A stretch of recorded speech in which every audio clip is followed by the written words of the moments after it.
Studio, Manasi Sun Studio. I am an interior designer working with the experience of 7 to 8 years now in this field, and I just want to share something. The video will be in English and Marathi. So let's get started. A chit chat video, and today we are going to discuss about presentation.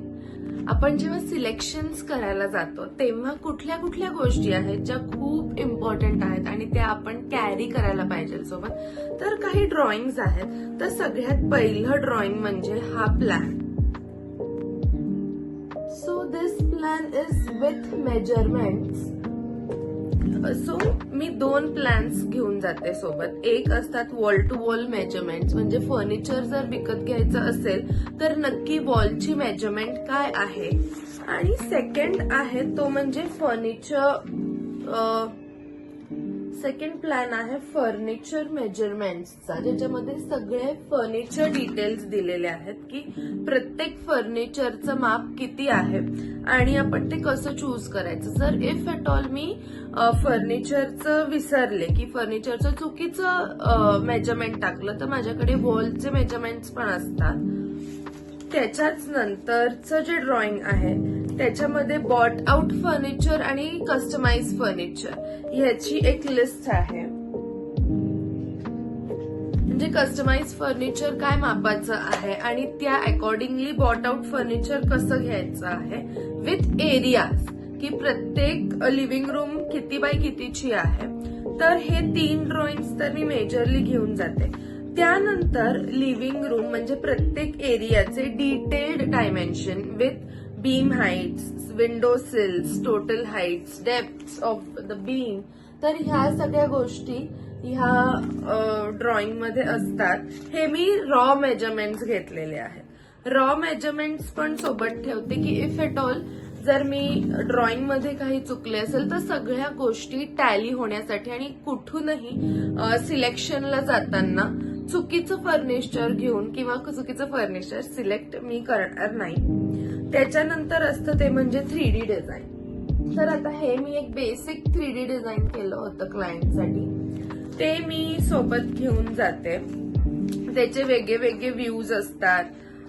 सगळ्या वॉल्सचे views, 2 point perspective, 1 point perspective, म्हणजे वेंडरला पण idea यायला की हे नक्की furniture item मला दिसायला कसं हवं आहे.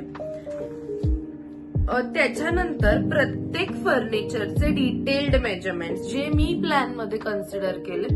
दिस ऑल्सो हेल्प्स द वेंडर की किती बाय कितीचं मी कन्सिडर केलंय त्याच मापामध्ये तो दाखवतो. सो लेट्स से आता मी सोफ्याचं मेजरमेंट, टीव्ही वॉल डिस्प्ले युनिटचं मेजरमेंट, टीव्ही ड्रॉवरचं मेजरमेंट, अशी वेगळे वेगळे मेजरमेंट फर्निचरचे पण मी सोबत घेऊन जाते.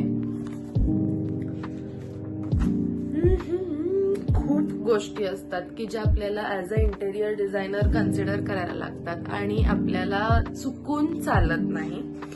तर टॅली करायला तर ह्या सगळ्या गोष्टी पाहिजेतच. तर सगळ्या वेगळ्या वेगळ्या बेडरूम्सचे मेजरमेंट्स, बेबीजचं स्टोरेज, ड्रेसर युनिट्स, असे सगळे ड्रॉवर युनिट, त्याचे 3Ds, असे बेडरूमचे पण मी मेजरमेंट्स ह्यामध्ये टाकलेले आहेत.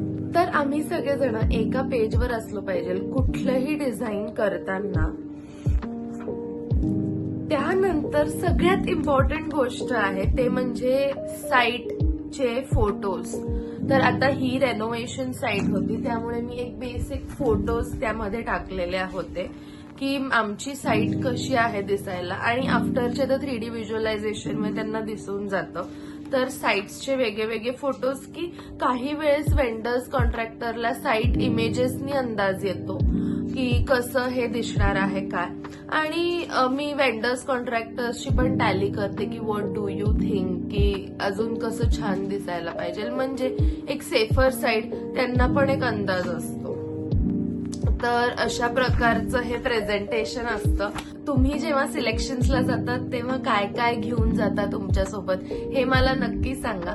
आणि व्हिडिओ आवडला असेल तर लाईक, फॉलो आणि सबस्क्राईब करायला माझ्या युट्यूब चॅनलला विसरू नका. ह्या युट्यूब चॅनलवर मी इंटेरियर डिझायनिंग, डेली व्लॉगिंग आणि खूप काही क्रिएटिव्ह गोष्टी करायचं प्लॅन केलेलं आहे. सो जर तुम्हाला ह्या सगळ्या गोष्टींमध्ये आणि ट्रॅव्हलिंग मध्ये पण इंटरेस्ट असेल तर तुम्ही ह्या युट्यूब चॅनलला नक्की सबस्क्राईब करा.